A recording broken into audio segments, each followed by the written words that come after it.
ആസൂത്രണ ബോർഡിലേക്കുള്ള നിയമനത്തിനുള്ള പരീക്ഷയിലെ മൂല്യനിർണ്ണയ വിവാദം PSC ആഭ്യന്തര വിജിലൻസ് അന്വേഷിക്കും.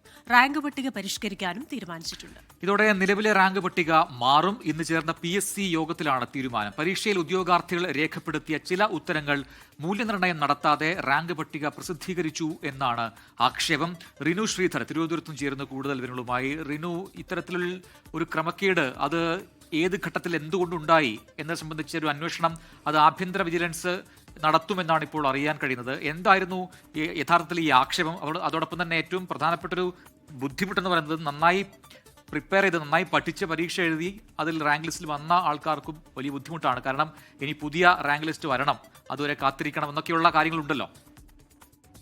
പ്രജിൻ, ക്രിസ്റ്റീന, സംസ്ഥാന ആസൂത്രണ ബോർഡിലെ PSC പരീക്ഷാ ക്രമക്കേടിൽ PSC ഇടപെട്ടിരിക്കുന്നു എന്നുള്ളതാണ്. ഇന്ന് സംസ്ഥാന ട്രൈബ്യൂണലിന്റെ ഇടപെടലോടുകൂടി PSC യോഗം ചേർന്നിരിക്കുന്നു. റാങ്ക് പട്ടിക റദ്ദാക്കാനാണ് ഇപ്പോൾ കമ്മീഷൻ തീരുമാനിച്ചിരിക്കുന്നത്. അതായത് നിലവിലെ റാങ്ക് പട്ടിക റദ്ദാക്കും. ഈ റാങ്ക് പട്ടികയിലാണ് ഒന്നാമതെത്തിക്കൊണ്ട് അനുകൂല സംഘടന, അതായത് സർക്കാർ അനുകൂല സംഘടനയുടെ നേതാവ് ജോലിയിൽ പ്രവേശിച്ചു എന്നുള്ള, അല്ലെങ്കിൽ റാങ്ക് പട്ടികയിൽ എത്തി എന്നുള്ള ആക്ഷേപം ഉയർന്നത്.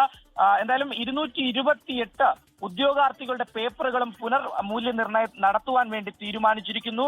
ക്രമക്കേടിൽ അന്വേഷണവും PSC പ്രഖ്യാപിച്ചിരിക്കുന്ന ഒരു സാഹചര്യമാണ് ഉള്ളത്. PSCയുടെ ആഭ്യന്തര വിജിലൻസ് ആയിരിക്കും ഈ കേസ് അന്വേഷിക്കുക. അന്വേഷണം SP-യുടെ നേതൃത്വത്തിലാണ് എന്നുള്ളതാണ് നമുക്ക് ലഭിക്കുന്ന വിവരം. എന്തായാലും അബദ്ധമാണോ അട്ടിമറിയാണോ എന്നുള്ളതാണ് പ്രധാനമായും അന്വേഷിക്കേണ്ടത്. നിലവിൽ എന്തായാലും അന്വേഷണം പ്രഖ്യാപിച്ചെങ്കിലും ഒരു ശാശ്വത പരിഹാരമായോ എന്നുള്ളതാണ്. കാരണം 9 മുതൽ 18 വരെയുള്ള ചോദ്യങ്ങളാണ് മൂല്യനിർണ്ണയം നടത്താതെ ഒഴിവാക്കിയത് എന്നുള്ളതാണ് പ്രധാന.